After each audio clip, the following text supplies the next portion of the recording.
want to ask the PNP, did you use tear gas and were you armed when you entered the premises of the KOJC? Tori, were you armed when you get inside the compound of KOJC? Or... Sir, yes, we have personnel who has firearms as part of the security of the CDM, sir. Standard procedure. Correct. You cannot deny that because all the videos Yes, sir. circulating around the Yes, sir. internet shows that armado kayo, di ba? Yes, sir. Ano niya galing sa likod? Tirahin ng paper spray, tapos sibat siya agad. And even, there was even an instance, Your Honor, where the executive head of the Kingdom of Jesus Christ was prevented entry, Your Honor. On day 2, Your Honor, this is day 2, at 6 o'clock to 7 o'clock in the morning, an identified PNP staff member, Your Honor, pepper sprayed the member of the Board of Administrators of KOJC, Your Honor. We are still determining the name of this person, Your Honor, because we already have an affidavit complaint. But Pagibalik mo nga yung, Yes, Your Honor. yung slide na yan. Balik mo. we would like to know the identity of that person, Your Honor. Pakibalik. Yung may bukha ng pulis na nag-paper spray. Yan, Yan. yan. Yan po ang nag-pepper spray po sa kay... General Torre, sandali. Nakita mo ba yung video nito? Ako nakita ko eh. Yes, sir. Si... Ikaw yun? Ma'am Nori, Ma'am Nori. Eleanor Nori Cardona.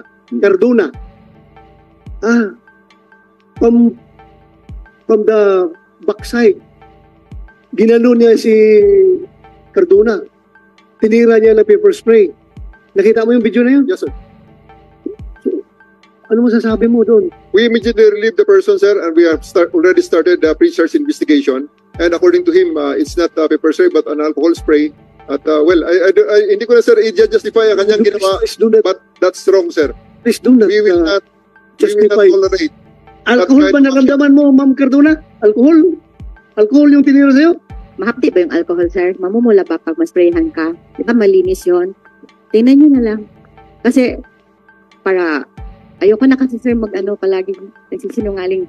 So, Torre. sana yung tao na yun. Sana yung tao na yun. That's a member of the Special Action Force, sir. And Rex Maliban had already initiated the pre-charge investigation. May we know the name, Your Honor, and the assignment of this person from the good general, Your Honor?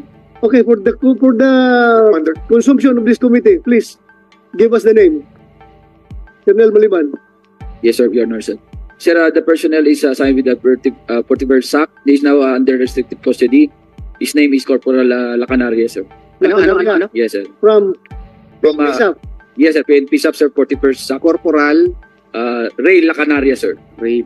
So right now, he is facing administrative charges, Yes, sir. We already started summary hearing procedure, sir. summary hearing procedure. Yes, sir. Please update this committee. Update this committee as to the progress of the case you have charged against that personnel. Yes. Kumsik, take note mo ha. Hingin mo. And that does not prevent the complainant to file criminal charges if she wants to. Yes. Ha? Yes, sir. So you do the administrative charge. Dahil ako nakakahiya talaga. Para bang napaka-traitor na pulis ka. Tinraidor mo yung babae pa. From galing sa likod, gaganunin mo ng paper spray na wala. Nagsasalita lang naman yun sa harap ng mga tao doon. Tapos, galing sa likod pa. With the element of treachery. I tell you, nakakahiya. Pulis yun. Tapos babae pa yung may edad pa na babae. Mas matanda sa kanya. Gaganunin niya pag galing sa likod. Tirahin ng paper spray. Tapos sibat siya kagad. Oh, we don't want to have people like that in the Philippine National Police. Bakit mo harapin niya? Ma'am, ano bang problema mo? Mag-usap tayo. Di ba? Magpakalalaki siya. Ang pangit talaga. Nakita ko yung video. Anak. Galing sa likod. Gaganunin yung babae. Tapos yung babae, ganun-ganun na dahil tinira na paper spray. Oh, pulis tayo. Bakit ganun na yung style ng ating pulis? Kahit na nabuburyong na kayo doon, kahit na agrabyado na kayo ng gusto sa sitwasyon nyo doon, bakit? We are trained. Di ba? Be sure to update this committee sa kaso ng pulis na yun. Ako, I myself, I felt offended by that action. Napakapangit tingnan. Tapos nagkalat pa sa social media. Nasisira ang PNP dyan sa ganung klase mga pulis. Mr. Chair, Thank you. Go ahead. Chair, may I please say something? I was there nung lumusob nung August 24. So I would like to surmise that I think the tyrannical behavior of General Torres emboldens his men. The treacherous at saka yung oppressive na kinakaya ang mga taong bayan ng ganyan. I think that kind of leadership emboldens his men to do the very same thing. Noted. Your Honor, if I may, Yes. may we request the good colonel to provide us the address of Ray Lacanaria so we can move on. May we know his address, sir? Sandali. Tingnan mo. Paki-play ulit Yan. yung video na yan. Paki-play. Yan, no? From sa likod, ha? Oh, yan. Tinira. Tapos sibat kagad siya. Grabe naman. Tapos Pangit. alcohol. Yan. Ang pangit tingnan, no? Parang walang nangyari.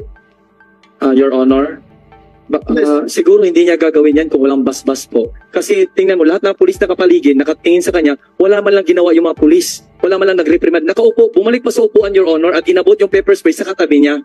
Wala pong ginawa sila. Well, that is our assumption. Yes, that's my assumption po. We can assume na may nag-utos sa kanya.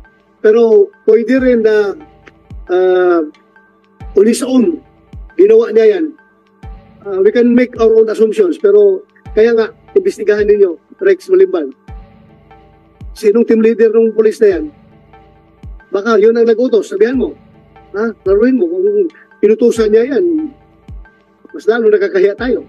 Yes, sir. Anyway, sir, as what RD Pro 11 have stated, sir, we do not justify yung kanyang action ba, sir? But it is individually, sir. Bagong gising kasi ito, sir.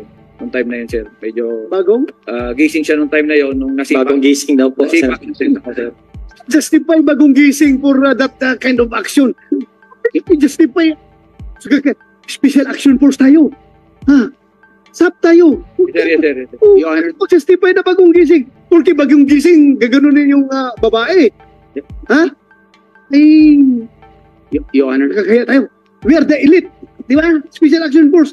Pag sinabing kayong elite fighting unit ng Philippine National Police, you should be the elite also in terms of character. Kayo dapat ang pinaka-gentleman dyan. Kayo ang pinaka-disiplinado. And everybody is expecting you to act to be the elite people. Lalo-lalo na sa pag-uugali. Okay? Thank you. Your Honor, Yes. just two matters so we can move on. Can we request for the address, Your Honor? And can we ask both officers, point blank, Your Honor? Give me the address. Give me the address. Anong address? Sir, as of now, wala po akong hawak. I will just give him time, sir. Basta address. Anyway, Office niya, address sa niya is Special Action Force. okay. Saan ba kayo Sa Santa Rosa o sa Santo Domingo, sir. Santo Domingo, Yes. Santa Rosa, Laguna. Laguna. Santo Domingo, Santa Rosa, Laguna. And just Sub one headquarters. question, Santa Rosa. Oh. Can you ask them point blank if Colonel Malimban ordered his man to pepper spray my client, or if not him, General Torre? Just point blank question, Your Honor. I know Colonel Balimban. Yeah, he's a good man. He seems to be a good man, Your Honor. But I would just like to ask- Marawi hero ito. At hinahangaan ko itong opisyal na ito. I don't think utusan niya yung pusang allows na, forgive me my word, yung corporal na yan na gagawin yun. Did you order that? Definitely not, sir. Definitely no, I'm sure. How about Thank you. your junior officers? No, sir. No. To continue with the investigation, ha? Mr. Smith, Go ahead. after the pepper spray incident, ano po ginawa ng ating commander po? Pinatawag niya ba? Lahat ba? Ni-remind niya na we have to protect the human rights. Bawal yan, blah, blah, blah. Ano pong ginawa po natin, sir? Okay. Did it come to your attention? Yes, sir. That's why, sir, actually, before the operation, we reminded them to observe yung protocol natin, sir, yung use of force continuum. So, it was relayed, sir, to them. And personally, sir, ako, sir, nag-conduct ng briefing, sir, sa kanila. Then after that, sir, he was placed in restricted custody. That's why immediately pinabalik namin ito, sir, sa campus, sir, sa Tagum, sir. So, doon, sir, na yung sa ngayon, sir, ongoing, sir, yung So saan siya ngayon? Nasa Tagum? Yes, sir. Be sure. Palapin yung kaso niya. Nagkakahiya talaga. Ako, hiya ako sa ginawa niya. Yes, sir. I'm sure, ikaw rin, nahiya ka rin. Di ba? Yes. Very treacherous. Sa likod pa. Babae pa. Tapos, parang walang nangyari. Huwag ka sabihin nila. Baka isipin ng mga tao, ganun na pala mga special action force ngayon. Nag-pepper spray ng babae. You are trained to fight hardcore terrorist. Not itong babae na nandun lang nagsasalita, titirahin ng pepper spray. Please, do your share. Nakakahiya talaga yun. Continue. Mr. Chair. Yes, Mayor, I would like to acknowledge Mayor Duterte. Yes, sir. Once again, good afternoon. I'm sorry, Mr. Chair, but I have to leave because I have other matters to attend to. But may I be allowed to leave a question? Go ahead, you have the floor, Mayor. Just want to ask the PNP, did you use tear gas and were you armed when you entered the premises of the KOJC? Mr. Chair, this does not to be answered right now. I just leave the question to the floor. Again, thank you KOJC, thank you PNP for and everybody who's here. Before you leave, Mayor, I can generate the answer. General Torre, were you armed when you get inside the compound of KOJC? Armed, sir, yes. We have personnel who has firearms as part of the security of the CDM, sir. Standard procedure. Correct. You cannot deny that because all the videos Yes, sir. circulating around the Yes, sir. internet shows that armado kayo, di ba? Yes, sir. And How also about the tear tear gas? Tear gas. Definitely not, sir, because we don't have gas masks. Okay, sir. Thank you, Mr. Chair. If we intend to use tear gas, we must prepare for gas mask. Standard operating procedure, sir. Correct. I agree. I agree. You cannot use tear gas kung wala kang mask.